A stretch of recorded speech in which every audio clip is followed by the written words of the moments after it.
So now we're on the actual descent into the Canadian River Canyon.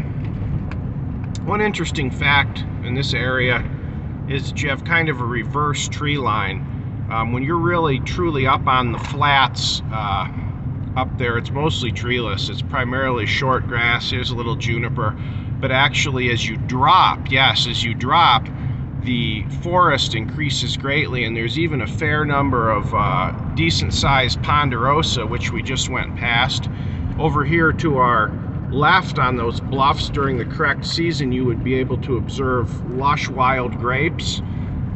There's quite a bit of Gamble's oak and other such vegetation that really clings to the rocky areas along the sides of the canyon. I believe both because there's shelter from the wind, which can be really savage up on the top, and also the rocks, it's my impression, the rocks must hold water and facilitate tree growth, because it's very typical in this part of the country.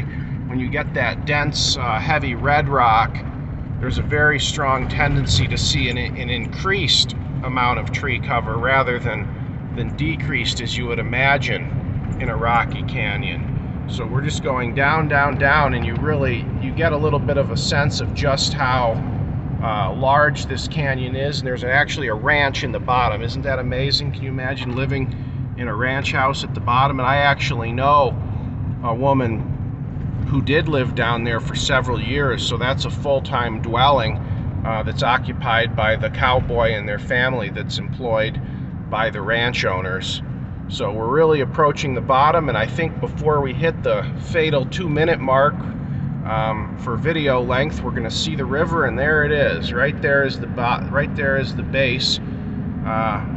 There's probably some water, or at least some ice down there this time of year, though. Consider that in this climate, unlike what you're probably accustomed to, it's dry in winter and it rains right in midsummer. So winter is the dry season, almost an entire reversal.